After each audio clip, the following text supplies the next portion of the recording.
বিসমিল্লাহির রহমানির রহিম।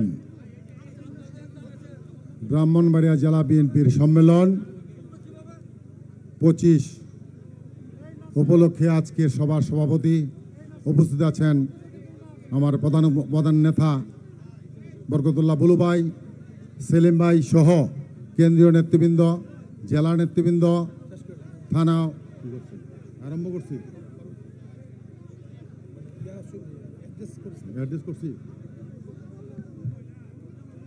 সকল নেতাকর্মীদেরকে আসসালামু আলাইকুম। আপনারা জানেন আমরা এই সম্মেলনকে সফল করার স্বার্থে প্রতিটা ইউনিয়ন, থানা, ওয়ার্ড থেকে যারা আসছেন সবাইকে ধন্যবাদ জানাই।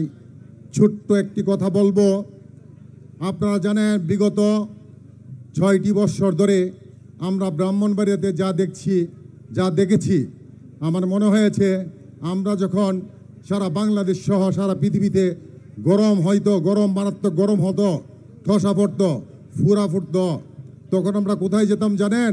আমরা যেতাম মাওলানার কাছে, হুজুরের কাছে, যে হুজুর আসুন কোথাও একটা মাঠে বসিয়া, ঈদগাহ মাঠে বসিয়া আমরা দোয়া করি আল্লাহর কাছে যাতে আমাদের বৃষ্টি হয়।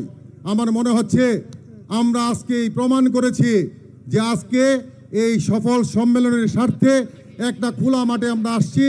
আমার নেতা তারেক রহমানের নির্দেশে আজকে যারা আসছেন বুলু ভাইয়ের নেতৃত্বে ওনাকে স্যালুট জানাই। একটি সুন্দর পরিবেশে একটি সম্মেলনের উদ্দেশ্যে আপনি আসছেন। আমার মনে হয় এখানে একটা শান্তি বিরাজ করছে। এই শান্তি যেন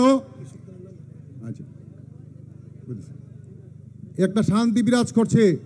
বিগত দিনে 6টি বৎসর অনেকেরই কষ্ট হয়েছে, আজকে একই সাথে আসছেন। আমি ধন্যবাদ জানাই আপনাদেরকে, সুদয় বুদ্ধির উদয় হয়েছে। তাই বলবো আজকের পর থেকে আমরা যে সহনশীল সুন্দর একটা পরিবেশে একটি সম্মেলনের মাধ্যমে প্রমাণ করতে পারি তারেক রহমানের নির্দেশে সঠিক নির্দেশ। তাই আগামী এই সম্মেলন থেকে আমরা শিক্ষা নেই যে আমরা আর বিদ্বেষ না হই, আমরা দলের বিরুদ্ধে কোনো গ্রুপিং না করি। সেই বলে আমার কৃষক দলকে ধন্যবাদ জানাচ্ছি। সেই বলে আমি আমার বক্তব্য শেষ করছি। খুদা হাফেজ, বাংলাদেশ জিন্দাবাদ, সবাইকে ধন্যবাদ।